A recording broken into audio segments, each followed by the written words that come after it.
Bienvenue dans cette nouvelle vidéo qui concerne les énergies de la semaine du 13 au 19 septembre.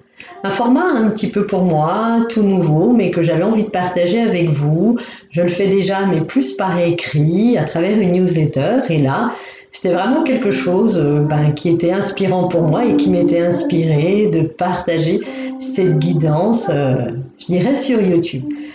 Alors, ces lundis de la semaine, gardez le cap, des mouvements, des changements de tous les côtés. Se débarrasser. C'est vraiment une semaine, je dirais presque commando, opérationnelle, de se débarrasser. Et si nous n'arrivons pas à nous débarrasser, sachez que soit vous cassez des objets, ou soit ça se débarrasse plus pertinemment. C'est vraiment en préparant, moi, ce texte et en commençant à laisser la guidance venir que je lui ai fait un arrêt sur image sur le 13. Et c'est là que j'ai commencé à vraiment ressentir les énergies de cette semaine qui étaient là présentes pour nous. Les nombres régissent l'univers selon Pythagore. Alors ce 13, qu'est-ce qui vient nous dire? Le 1 est le premier des nombres masculins. Il est associé au soleil dans la mythologie grecque. Il symbolise l'homme debout. Et l'homme debout, c'est pas l'homme debout tout simplement là, présent dans son corps physique. Non, c'est l'homme debout, prêt à s'élever sur un plan, une dimension supérieure, une dimension voire spirituelle.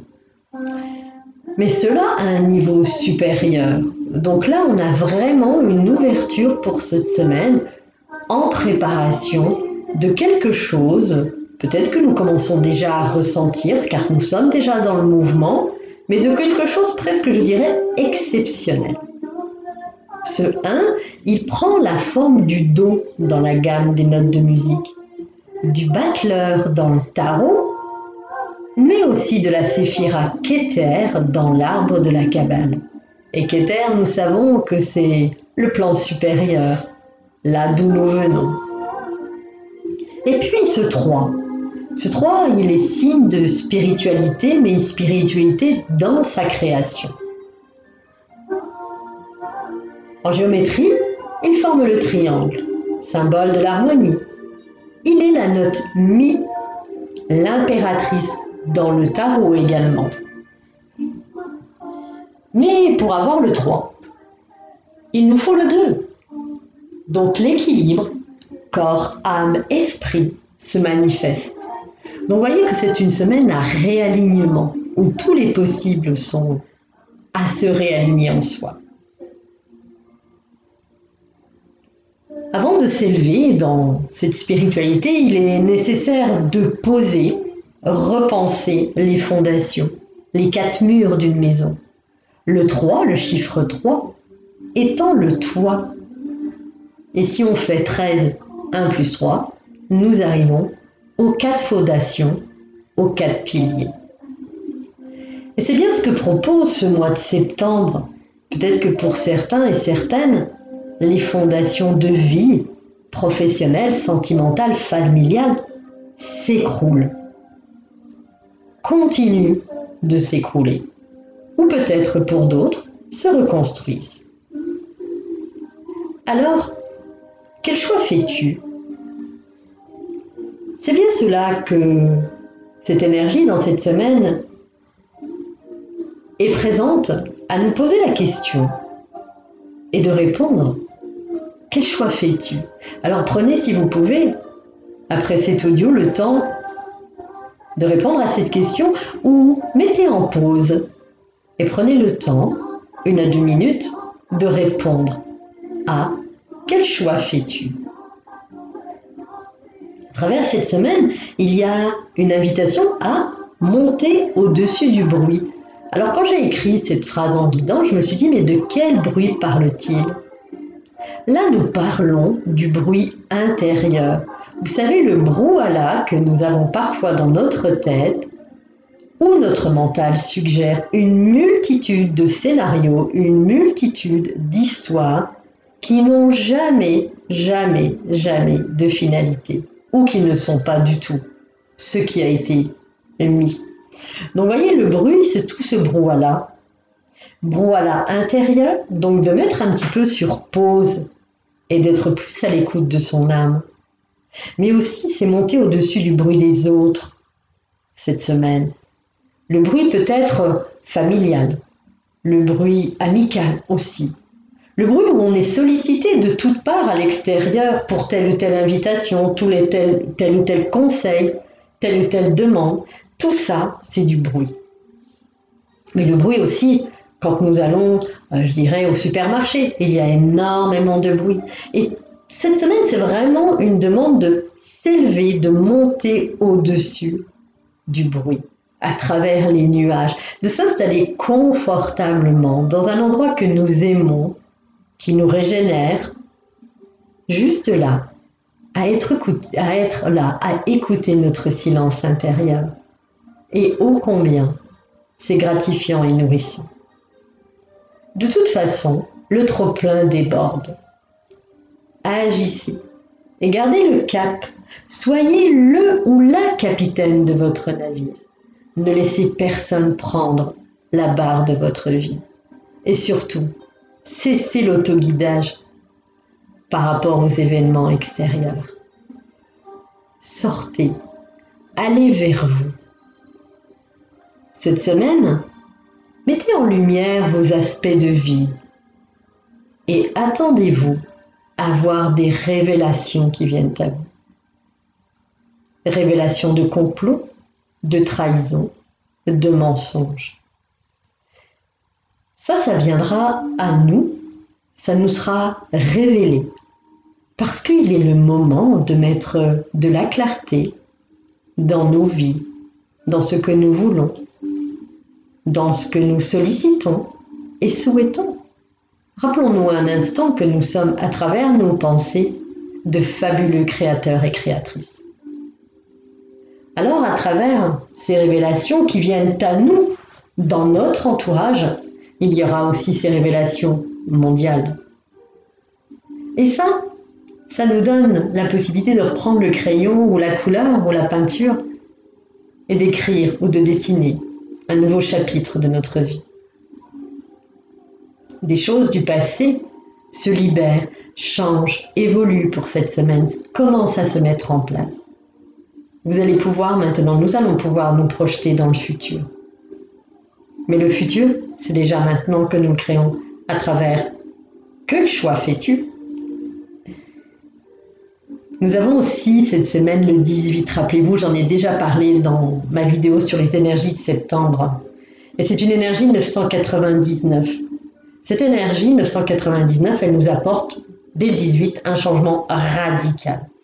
Alors là, c'était un petit peu comme si l'univers disait, tu disposes encore de toutes tes facultés, de tous tes outils pour prévoir tes propres changements, mais si il reste encore quelque chose, croyez-moi que l'univers conspire toujours à ce que les choses évoluent, transcendent ou se manifestent afin que nous puissions regarder ce qui se passe. Donc, changement radical, peut-être pour certains et certaines des virages à 360 degrés sont à prévoir.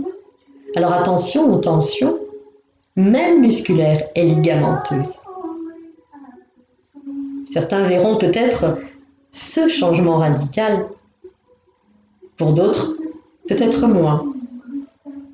Tout dépend. Comment nous naviguons ?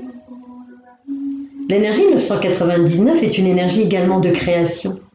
Alors pour tous les créateurs de lumière, comme pour tous les artisans de lumière, prenez contact avec la matière. Ça peut façonner à travers la peinture, à travers la terre, la création d'objets, de musique. Prenez cette énergie 999 à partir du 18 aussi pour créer. Devenez les créateurs aussi de votre propre vie à vous-même. Vous avez pu vous prévaloir d'un courage, d'une force vers votre objectif de vie. Ayez confiance en cela, gardez le cap. Mettez de l'amour, de la présence, de l'acceptation aussi, de l'intégrité et du respect dans cette semaine. Et petit clin d'œil encore pour moi, qui ne suis pas numérologue, mais qui adore les codes et les chiffres. Si nous prenons le 999, nous avons 3 fois 9.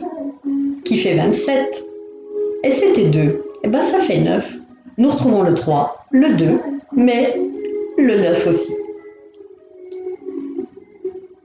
Toute cette énergie extraordinaire cette semaine pour nous rappeler de passer à l'action, pour agir. Et c'était véritablement ça ce que j'ai ressenti, c'est de naviguer l'esprit libre. Vraiment. Et je crois qu'on accède vraiment à la vraie liberté lorsqu'on transcende l'emprisonnement illusoire de l'esprit. Aujourd'hui, on a besoin de se délester de croyances restrictives auxquelles nous tenons, que nous croyons être et ce que nous croyons être capables de réussir. Pour moi, il y a 2 types de croyances. La croyance qui est bénéfique, qui, elle, va encourager, progresser, nous permettre d'aller de l'avant, de nous dépasser. Et puis, il y a la croyance néfaste, qui, elle, freine, emprisonne dans des liens de crainte, de doute, de peur. Ces croyances-là, fondamentales, elles résident dans votre subconscient et attirent les expériences en résonance avec elles. Donc si le subconscient contient des croyances néfastes, il va attirer des circonstances en accord avec ces énergies. Ce qui emmènera à faire un choix encore. Si nous allons vers des croyances qui nous empêchent de vivre une vie plus épanouie à travers des croyances néfastes, nous perdrons cette liberté, notre esprit libre. Aujourd'hui, cette semaine, elle nous encourage vraiment à l'introspection, afin de voir ce qui nous retient de vivre cette vie épanouissante que nous désirons. Quelles sont les vibrations qui sont autour de vous et que vous partagez dans votre monde? Quels sont les obstacles auxquels vous vous confrontez actuellement? D'où viennent ces obstacles? De croyances. Sont-elles néfastes ou sont-elles bénéfiques? Souvenez-vous que ce que vous désirez dans la vie doit être en résonance exacte avec les croyances présentes dans votre subconscient, mais dans votre cœur. Si elles ne sont pas totalement en accord, vos désirs prendront plus de temps à se réaliser. Alors, regardez juste un instant à travers cette semaine, 7 jours, quelles sont les croyances néfastes auxquelles vous vous accrochez depuis toutes ces années. Et puis, le petit conseil, c'est que quand vous aurez listé ça, ou ça va peut-être venir sur cette semaine, transformez, reformulez, remplacez ces croyances néfastes par des affirmations positives. Une croyance, un exemple, une croyance néfaste que vous avez depuis très longtemps, depuis que vous étiez petit, c'était « je n'y arriverai pas ». Je suis nul. Changez cette croyance néfaste en « je fais de mon mieux et je suis une personne unique et extraordinaire ». Je crois que c'est quelque chose qui nous est tous demandé de faire régulièrement à un moment de notre chemin de vie. Et c'est maintenant. Donc, essayez que cette semaine soit favorable afin de vous permettre de comprendre et de transcender toute croyance néfaste que vous portez en vous. Et pour cela, donnez-vous rendez-vous. Passez du temps avec vous, écoutez-vous. Ça, c'est un énorme challenge. Mais pourquoi pas essayer? Votre vie, notre vie sur notre terre vaut la peine de se réaliser pleinement. Soyez persévérants et persévérantes. Il en est aussi une énergie cette semaine particulière pour régler les affaires, mais pour nettoyer aussi les schémas répétitifs, les situations répétitives. Et nous ne sommes pas au bout de nos surprises. Vous n'êtes pas au bout de cette surprise. Cette semaine, gardez à l'esprit que s'ouvrir à soi permet aussi de surmonter l'épreuve ou la dite situation difficile. Car je vous rappelle qu'il n'y a ni expérience ni situation difficile. Nous avons en nous tous les outils pour parfaire sur ce chemin de vie. Ces outils sont à l'intérieur de nous. Et ô combien parfois peut-être les cherchez-vous à l'extérieur, en lançant des SOS auprès d'amis, auprès de familles, auprès d'enfants. Non, le SOS c'est vous avec vous. Et cette semaine, c'est un petit peu ça. Il n'y a pas d'expérience ou de situation qui sont difficiles à vivre. L'univers ne nous met pas sur notre chemin de vie des choses que nous ne pouvons pas vivre. Sachez-le. Cette semaine est une semaine pour régler des conflits familiaux.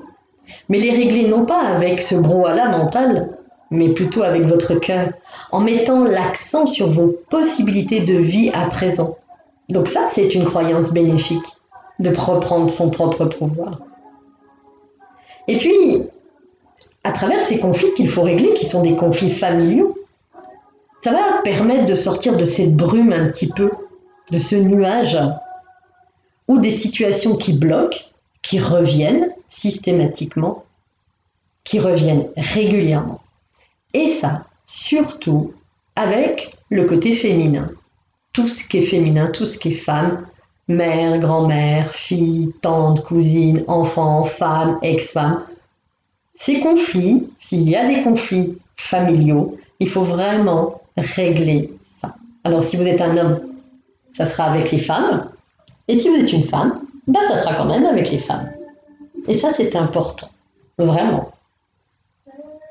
À travers ce réglage, si on peut dire, qui va se faire cette semaine, vous ne serez pas tout seul ou toute seule. Une rencontre. Alors une rencontre, dans ce cas présent, n'est pas qu'une rencontre physique. Cela va peut-être être une rencontre à travers une vidéo que vous allez écouter de quelqu'un qui est inspirant, qui vous inspire à changer votre manière de penser ou à votre manière d'être. Ça peut être aussi à travers la lecture de quelqu'un qui a mis à la disposition de ce livre-là ou de cette rédaction d'un article quelque chose qui va vous emmener un déclic, mais surtout une clarté, une compréhension. Alors ne cherchez pas telle ou telle chose, telle ou telle rencontre. Laissez faire l'univers, mais donnez-vous de vivre présentément cette rencontre-là. Cette rencontre-là, j'ai senti que c'était plus une énergie masculine. Cette rencontre va vous permettre, je dirais, dans vos échanges, dans votre écoute, dans votre lecture, de vous mener sur la clarté de la situation dans laquelle vous êtes aujourd'hui, mais dans la situation des conflits familiaux. Alors, je ne vais pas dire que vous allez avoir la réponse ou la clé de ce conflit. Non, mais c'est un petit coup de pouce qui va vous permettre de prendre la clé à l'intérieur de vous et de régler vous-même des conflits familiaux. Gardez le cap. Soyez aussi précis et précise au niveau administratif. Ne signez rien sans avoir bien lu un document, un contrat, un achat bien précis. S'il vous plaît, lisez bien, même entre les lignes. Et puis aussi, vérifiez vos obstacles. Ces obstacles que vous avez aujourd'hui, demain, depuis un certain temps, vérifiez-les si ces obstacles vous correspondent, mais vous appartiennent bien. Et n'appartiennent pas à quelqu'un à l'extérieur. Et ne faites pas d'obstacles qui appartiennent à quelqu'un d'autre, vos propres obstacles, car vous vous retrouverez de nouveau dans des croyances néfastes. Laissez aux autres ce qui leur appartient, laissez aux autres de mener à bien et de conduire leur bateau, et vous gardez le cap. Soyez épanouis et lancez-vous sans retenue pour vos projets.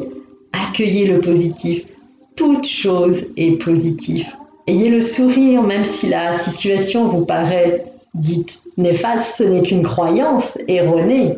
Au contraire, ce qui est beau, je dirais, c'est que dans chaque situation, chaque expérience, il y a toujours quelque chose qui se cache derrière. Et ce quelque chose nous permet d'évoluer, d'ascensionner, de grandir, de transformer, de nous remplir, de nous nourrir. Mais ô combien, c'est une expérience extraordinaire, dite divine. Alors j'ai pour principe aussi, comme vous allez voir à la fin de cette vidéo, de tirer une carte, de faire un tirage d'une carte. Et là j'ai tiré une carte assez intéressante qui était la patience.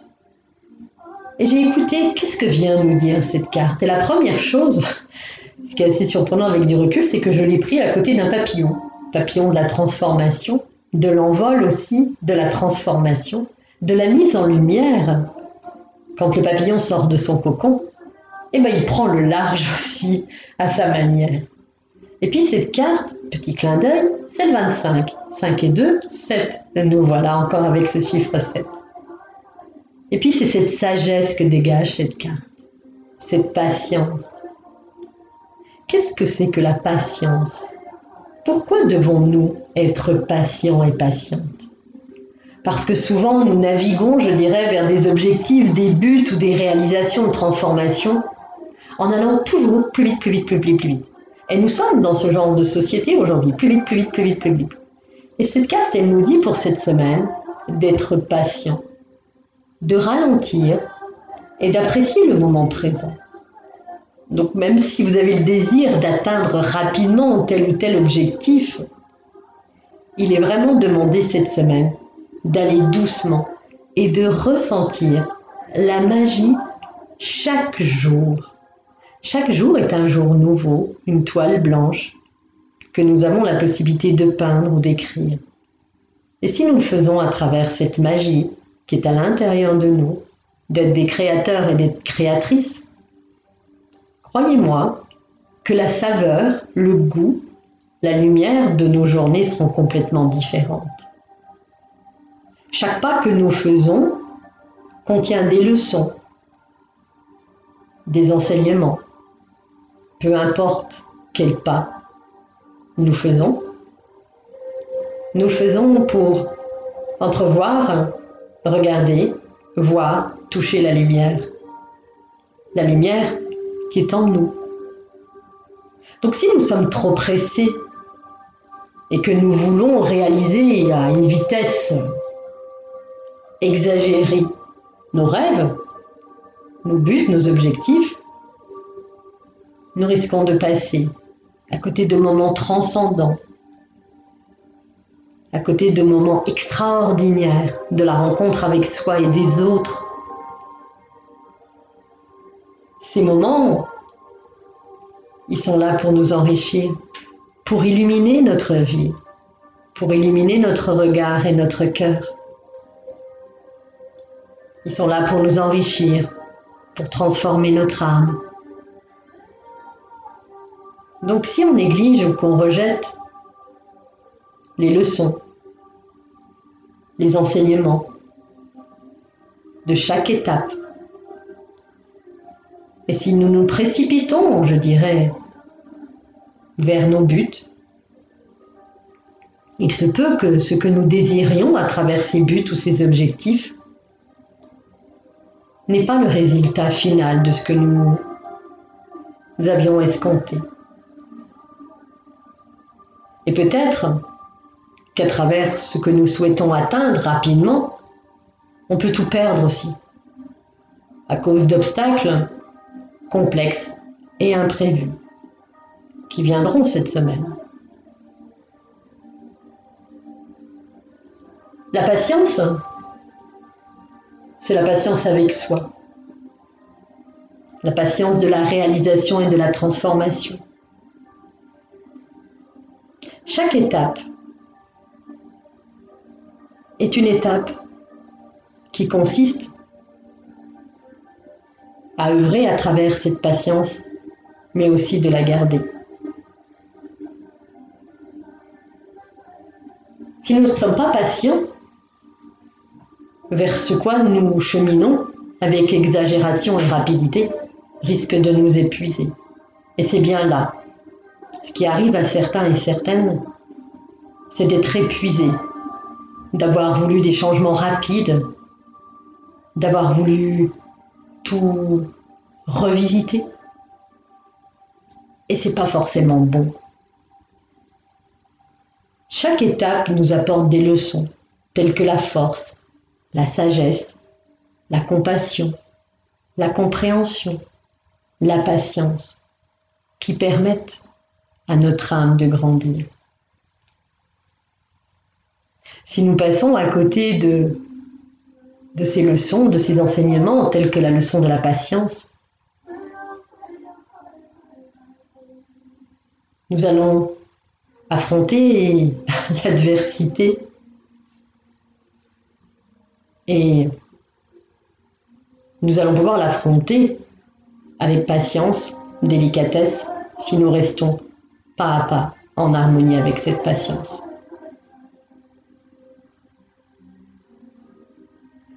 Alors allons-y doucement. Laissons le temps au mouvement des cycles se faire à travers ces jours pour cette semaine. Et puis, petit clin d'œil, ayez confiance au timing divin.